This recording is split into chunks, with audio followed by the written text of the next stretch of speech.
Today we begin with the solved examples of the first exercise.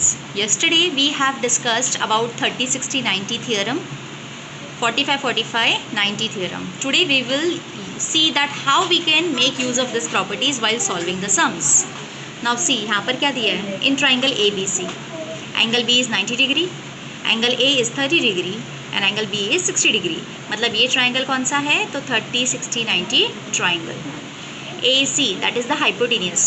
Hypotenuse की value वो लोगों ने हमें दी है 14 और हमें कहा है कि आप AB और BC फाइंड आउट करिए. तो बच्चों हम लोग ये प्रॉपर्टी यूज़ करेंगे ना. 30, 60, 90 ट्राइंगल है तो हमारी प्रॉपर्टी क्या कहती है? Side opposite to 30 degree is half of the hypotenuse.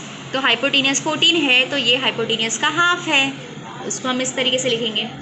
Bye 30, 60, 90 theorem BC which is side opposite to 30 degree is half of AC, that is hypotenuse. तो BC is equals to half of AC. अब AC के जगह पर हम लोग AC की value लिखेंगे, that is 14. 2 1 2 7 तो BC आ गया 7. Now AB. AB is side opposite to 60 degree. Side opposite to 60 degree क्या कहा था मैंने? √3/2 of the hypotenuse. तो this is my BA. मैं इसको BA भी बोल सकती हूँ, मैं इसको AB भी बोल सकती हूँ. Both are correct. AB is equals to √3/2 of hypotenuse. Hypotenuse का नाम क्या है? AC. फिर AC के नीचे मैं AC की वैल्यू लिखूंगी, that is 14. 2 1 2, 2 7 14. 7 into √3 gives me 7√3. तो AB का आंसर आ गया 7√3. हो गया हमारा सम्स. ओके, सेकेंड क्वेश्चन देखते हैं. In triangle ABC, AD is perpendicular to BC. Angle C के बारे में बोला है 45 डिग्री. यहाँ पर वो लोग ने प्रिंट नहीं किया है पर यहाँ पर मेंशन किया है, तो आप यहाँ पर लिख लीजिए कि ये 45 डिग्री है. तो बच्चों अगर ये 90 डिग्री अल्टीट्यूड की वजह से ये 90 डिग्री है, ये 45 है, तो एंगल AB 45 होगा ना यहाँ पे. तो ये ट्राइंगल हमारा ट्राइंगल ADC हो जाएगा 45, 45, 90 ट्राइंगल. ठीक है. हमें क्या कहा है इन्होंने हमें बोला है कि BD इज़ 5. ये रहा BD आपका, वो है 5. AC को अगर देखें तो AC क्या है? तो AC इस ADC ट्राइंगल के लिए हाइपोटेनियस है क्योंकि वो 90 डिग्री के ऑपोजिट है. ठीक है. AC की वैल्यू उन्होंने दी है. उन्होंने हमें बोला है कि find out what is the value for AD and find out what is BC. ठीक है. तो BC की वैल्यू क्या होगी? तो BD प्लस DC होगी. ठीक है. उन दोनों को प्लस करेंगे तो मुझे मिल जाएगा मेरा BC. तो हमें वो लोगों ने गिवन में किसका इन्फॉर्मेशन सिर्फ BD दिया है 5. हम लोगों को पहले DC ढूंढना पड़ेगा. DC ढूंढने के बाद हम लोग इन दोनों को प्लस करेंगे तो हमें BC की वैल्यू मिलेगी. Okay, so I begin with my sums. मैं पहले ये ट्राइंगल लेती हूँ. In triangle ADC, angle ADC is equals to 90 degree, angle C is equals to 45 degree. हमको AD ढूंढना है. तो AD किसके ऑपोजिट में है? 45 डिग्री के ऑपोजिट में है. ठीक है. तो by 45, 45, 90 theorem side opposite to 45 degree is 1/√2 of hypotenuse. तो AD is 1/AD as well as DC. दोनों भी सेम होगा ना बच्चों, बिकॉज ये भी 45 है और ये भी 45 है. तो अगर दोनों एंगल कॉन्ग्रुएंट है तो उसकी दोनों ऑपोजिट साइड्स भी इक्वली होती है. हमारा आइसोसेलेस ट्राइंगल की प्रॉपर्टी. तो उस हिसाब से मेरी AD की वैल्यू और मेरे DC की वैल्यू दोनों सेम होंगी. और वो दोनों कितनी होगी? तो 1/√2 of hypotenuse. What is my hypotenuse? Hypotenuse is 8√2. ठीक है. आप यहाँ पर भी पहले लिख सकते हो 1/√2 ऑफ AC और फिर AC के नीचे आप 8√2 लिखो जैसे यहाँ पर लिखा था. ठीक है.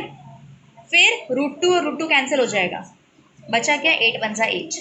तो मेरा AD भी मिल गया मुझे 8 और मेरा BC भी मिल गया मुझे 8. अब मुझे DC 8 मिला है, BD वो लोगों ने दिया हुआ था 5. मुझे BC फाइंड आउट करना है. तो BC is equals to what? तो BD plus DC. 5 + 8 that gives me 13. Okay, next. In triangle PQR, here they have shown as angle Q is 90 degree और Q से एक अल्टीट्यूड बनाया है ताकि यहाँ पर भी हमें 90 डिग्री का एंगल मिले. तो हमारे यहाँ पर ये 3 राइट एंगल ट्राइंगल बने ना. हमारे सिमिलैरिटीज़ ऑफ राइट एंगल के अंदर जैसे हमारे ट्राइंगल्स बने थे वैसे. तो अब हम देखते हैं जब कभी भी ऐसा राइट एंगल ट्राइंगल वाला सम दिया है इस तरीके से कि 90 डिग्री से ऊपर एक अल्टीट्यूड बनाया गया है, तो हम वहाँ पर ज्योमेट्रिक मीन की प्रॉपर्टी यूज़ कर सकते हैं। कौन सी property? Geometric mean. Geometric mean की प्रॉपर्टी ये होती है कि वो जो अल्टीट्यूड है उसका square is equals to this part into this part. That is the property of your geometric mean. Okay, तो in triangle P Q R इन्होंने हमें क्या दिया है? This is 90 degree, Q N is perpendicular to P are, Pn is 9 and Nr is 16. What they have told us to find is Qn. Okay. So in this triangle PQR, since this is a perpendicular to PR, I will use the theorem of geometric mean. और उस theorem के हिसाब से Qn का square या फिर NQ, it is one and the same, is equals to Pn multiplied by Nr. अब इसका स्क्वायर इज इक्वल्स टू ये है, हमको इसका स्क्वायर नहीं चाहिए, तो हम क्या करेंगे? इस स्टेप में हम लोग ने इसका स्क्वायर रूट कर लिया। तो जब हम इसका स्क्वायर रूट कर रहे हैं तो ये स्क्वायर की साइन चली गई और यहाँ पर एक स्क्वायर रूट की साइन आ गई। ठीक है, अब Pn और Nr की वैल्यू को सब्स्टिट्यूट कर दिया, 9 इंटू 16। ठीक है, अब स्क्वायर रूट कर रहे हैं तो ये लोगों ने क्या किया, यहाँ पर 9 का स्क्वायर रूट 3 लिख दिया, 16 का स्क्वायर रूट 4 लिख दिया, 3 4 is 12. सो मुझे मेरा आंसर मिल गया 12. Got it? Next, in triangle P Q R, angle P Q R is 90 degree, Q S is perpendicular to P are.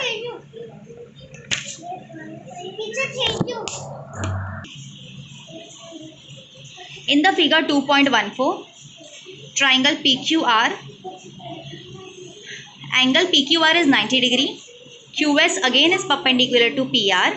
हमें वो लोगों ने ये X मतलब QS, Y मतलब QR एंड Z मतलब PQ की वैल्यू फाइंड आउट करने के लिए बोली है।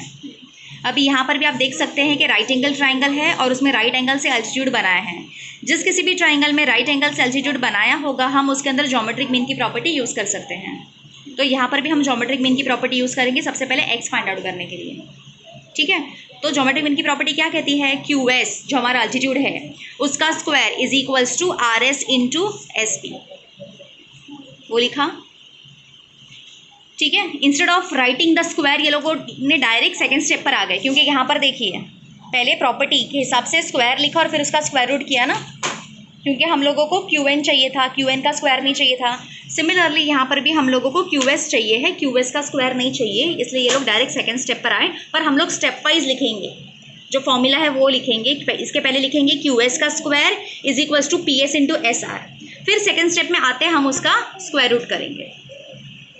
अब पी एस की वैल्यू हमें पता है, एस आर की वैल्यू हमें पता है, 10 और 8 उसको सब्सटीट्यूट किया। ठीक है, 10 को स्प्लिट किया इन्होंने, देखो 5 2 में, और 8 जो है ना, इन दोनों ऐसा क्यों किया? Because 10 is not a perfect square and 8 is also not a perfect square. तो हम इसको सिंप्लीफाई करने के लिए इसको ब्रेक कर रहे हैं इस तरीके से कि हमको एक नंबर जो है ना वो इसका परफेक्ट स्क्वायर मिल जाए। तो 10 को स्प्लिट किया 5 2 में, तो 2 को 8 से मल्टीप्लाई कर लिया तो आंसर आया 16। अब 16 का तो स्क्वायर रूट होता है 4 और रूट 5 हम वैसे के वैसे हमने लिख दिया, तो 4 रूट 5 हमें x की वैल्यू मिली, हमें हमारा x मिल गया। ठीक है, अभी आपको जब आपका x मिल जा रहा है तो आप इस छोटे वाले ट्राइंगल को देख लीजिए, QSR के अंदर आपको QS मिल गया है, आपके पास SR है और आपको Y फाइंड आउट करना है। ठीक है, तो आप उसको पाइथागोरस थ्योरम से फाइंड आउट कर सकते हो कि नहीं, because you are having one side and you are having another side. Look at this triangle, in this triangle QR is the hypotenuse, okay, SR is one side and QS हम लोग ने अभी अभी फाइंड आउट किया, that is the other side. तो हम लोग Pythagoras theorem follow करेंगे यहाँ पर। ठीक है, तो QR का square is equals to QS square plus SR square. QS का वैल्यू हमें क्या मिला है यहाँ पर, 4 रूट 5 उसे सब्स्टिट्यूट किया, SR की वैल्यू है 8 उसे सब्स्टिट्यूट किया। अब जब हम इसका स्क्वायर कर रहे हैं तो 4 का स्क्वायर इज 16 एंड रूट 5 का स्क्वायर इज 5, इस 8 का स्क्वायर इज 64। अब इन दोनों को मल्टीप्लाई करके आंसर आया 80 प्लस 64 गिव्स यू 144। ये आया QR का स्क्वायर। हम लोगों को QR का स्क्वायर नहीं चाहिए, QR चाहिए, तो हम उसका स्क्वायर रूट करेंगे। तो क्यू आर का आंसर फाइंड आउट करने के लिए 144 का स्क्वायर रूट किया तो आंसर आया 12। तो इस तरीके से मुझे क्यू आर मिल गया, that was my Y. Now अब हमने एक्स फाइंड आउट कर लिया, हमने वाई फाइंड आउट कर लिया, अब हमें जेड फाइंड आउट करना है। तो जेड के लिए हम कौन सा ट्राइंगल लेंगे? हम लेंगे triangle Q S and P. इसमें भी हम पाइथागोरस का ही फॉर्मूला अप्लाई करेंगे। This is my hypotenuse, Z जो है वो मेरा हाइपोटेनियस हो जाएगा, उसमें एक्स मेरा साइड 1 हो जाएगा और ये पी एस जो है वो मेरा साइड 2 हो जाएगा। ठीक है, तो पाइथागोरस थ्योरम हम लोग यहाँ पर अप्लाई करेंगे। Hypotenuse square is equals to side 1 square plus side 2 square. Q S के नीचे क्यू एस की वैल्यू लिखी, जो हमने यहाँ पर एक्स की वैल्यू फाइंड आउट की थी, दैट वाज 4√5। पी एस की वैल्यू उन्होंने दी है 10, उसको सब्सटीट्यूट किया, 4√5 का स्क्वायर किया तो आंसर आता है 4 का स्क्वायर 16, √5 का स्क्वायर अगेन 5 एंड 10 का स्क्वायर इज 100। 16 इंटू 5 इज 80 और ये 100, इन दोनों को प्लस किया तो आंसर आया 180। अब 180 कोई परफेक्ट स्क्वायर नहीं है, तो हम यहाँ पर भी 180 को स्प्लिट करेंगे इस तरीके से कि उसमें से एक नंबर हमें परफेक्ट स्क्वायर मिले और दूसरा नॉट अ परफेक्ट स्क्वायर मिले। ठीक है, तो उसको स्प्लिट करने पर एक आया 36, दूसरा आया 5। ठीक है, तो 35 is a perfect square of 6, तो 36 के जगह पे 6 आया और ये 5 का रूट इज़ √5। अब मैं आपको ये कैसे पता चले कि कैसे उसको ब्रेक करना है वो बताती हूँ। ओके, अभी आप देख लीजिए, ये 180 है, आप उसके फैक्टर्स इस तरीके से निकालो। 2 9 ज़ा, 2 0 ज़ा, 2 4 ज़ा 8, 1 बचा, 2 5 ज़ा, 3 1 ज़ा 3, 1 बचा, 3 5 ज़ा 15, 3 5 ज़ा 15, 5 1 ज़ा। अब मुझे स्क्वायर रूट करना है ना, तो मैं दो नंबर की पैर बनाऊंगी। इस 2 के जगह पर एक 2, इस 3 के जगह पर एक 3, 2 3 ज़ा 6 आया ना, या फिर इन सबको एक साथ में मल्टीप्लाई कर लिया आपने, 3 3 ज़ा 9, 9 2 ज़ा 18, 18 2 ज़ा 36, वो ये रहा 36 और ये 5 अकेला है, तो आपको मिल गए 2 फैक्टर्स उसके। Got it? इस तरीके से आप नंबर को ब्रेक करेंगे। Okay, now question number 5। In the right angle triangle, sides making right angle are 9 and 12. They are 9 and 12. This is one side and this is the other side. Okay, these are the sides which are making my right angle triangle and this is my hypotenuse. Okay, तो हमें वो लोगों ने hypotenuse find out करने कहा है, तो हम लोग यहाँ पर सिंपली सिर्फ पाइथागोरस थ्योरम ही अप्लाई करेंगे। बस that's it. One side and other side दिया हुआ है, सिंपली पाइथागोरस थ्योरम अप्लाई किया है। आप देख सकते हो, 9 का स्क्वायर प्लस 12 का स्क्वायर 81 प्लस 1 44, इन दोनों को प्लस करके आया 225। अब उसका स्क्वायर रूट कर लिया तो मिल गया। It is very simple. Okay, in triangle LMN, L की वैल्यू दी है 5, M की वैल्यू दी है 3 और N की वैल्यू दी है 12। हमें उन्होंने पूछा है कि स्टेट वेदर ये ट्राइंगल राइट एंगल ट्राइंगल है या नहीं। तो रिमेंबर, मैंने आप लोगों से कल पाइथागोरस ट्रिपलेट के बारे में बात की थी। मैंने आपसे क्या कहा था, तीनों साइड में से जो सबसे बड़ी साइड है उसका स्क्वायर करो, बाकी की दोनों साइड का भी स्क्वायर करके उसको प्लस करो। तो इसमें सबसे बड़ी साइड है 13 का स्क्वायर किया, 12 का स्क्वायर किया, 5 का किया। अब आप चेक करिए, m का square is equals to n square plus l square आ रहा है क्या? ठीक है, तो ये है 169। 144 और 29 को प्लस करके भी 169 ही आ रहा है। दैट मीन्स ये पाइथागोरस ट्रिपलेट है, इसीलिए ये राइट एंगल ट्राइंगल है। Okay, in this triangle ABC, AD is perpendicular to BC. Prove that AB square plus CD square is equals to BD square plus AC square. Okay, now in this triangle ABC, we can see that AD is perpendicular to BC. ठीक है, ये right angle नहीं है, पर यहाँ पर एक altitude उन्होंने हमें दिया है। ये अल्टीट्यूड की वजह से हमारे पास दो राइट एंगल बने, एक ये वाला ADB और ये ADC, ये दूसरा ट्राइंगल बना। अगर ये राइट एंगल होता तो हमारे पास 3 राइट एंगल ट्राइंगल होते थे। ठीक है, अभी यहाँ पर हमें उन्होंने दिया है, हम पाइथागोरस थ्योरम अप्लाई करेंगे पहले ट्राइंगल ADC में। ADC, तो ADC में पाइथागोरस थ्योरम हम अप्लाई करेंगे तो हम क्या लिखेंगे, hypotenuse square is equals to side 1 square plus side 2। तो what is my hypotenuse? You can see AC is my hypotenuse. AC square is equals to AD square plus DC square, वो लिख दिया। अभी यहाँ पर मैं क्या कर रही हूँ, AD को एक तरफ ले रही हूँ और ये CD मैं उस तरफ ले जा रही हूँ। तो CD यहाँ पर प्लस हो रहा है, जब वो उस तरफ चला जाएगा तो माइनस हो जाएगा।